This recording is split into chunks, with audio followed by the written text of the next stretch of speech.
Welcome to Soul Motivation channel. This is Emmanuel.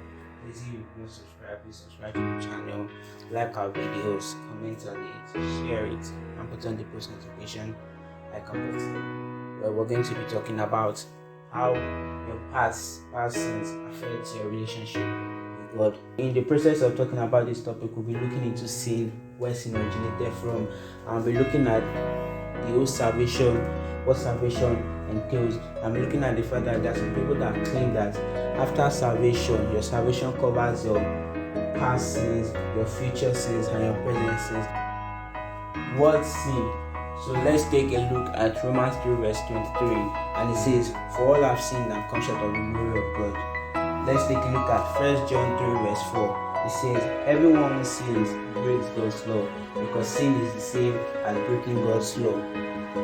Which God's law are they talking about? The law they are talking about here refers to the law and guidance given in the scriptures, both in the Old and the New Testament. James 4 verse 17 says, "If you don't do what you know is right, you have sinned." 1 John 1 verse 8 says, "If we say we have not sinned, we are fooling ourselves, and the truth isn't in our hearts." We can also see another scriptures in the book of Psalm 51 verse 5, which says, "Yo, I was shapen in iniquity, and in sin did my mother conceive me."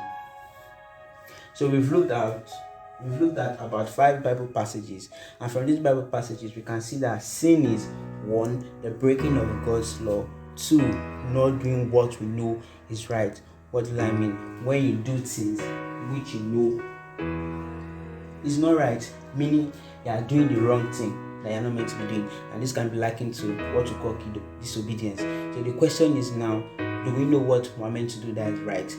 How are we going to know what we're going to do that is going to be right? The Bible is a guide that God has given us to be able to set our lives in the right path. The Bible tells us what to do. The Bible differentiates between the good and bad, and the Bible sets a life in the right path. Remember, we read Romans 3 verse 23, which says, "For all have sinned and come short of the glory of God."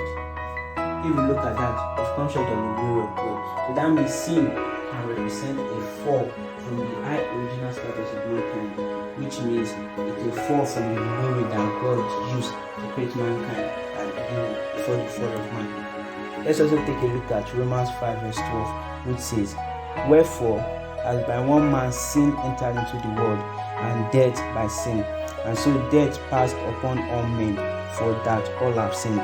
If you look at this Bible passage very well, it's saying, "And by one man," that man referring to Adam, "sin and death entered into the world," meaning because Adam sinned, he had to die. And with that, death entered into the world, meaning everyone is born a sinner and everyone must end up dying. So because of the sin of Adam and Eve, sin came into the world. That's why the Bible says in the scriptures we read that we were all born sinners. In iniquity did thy mother conceive thee. And if we say we haven't sinned, the truth isn't with us. So this is to let you know that no matter the denomination, the family, race, or religion you were born into, we were all sinners from birth.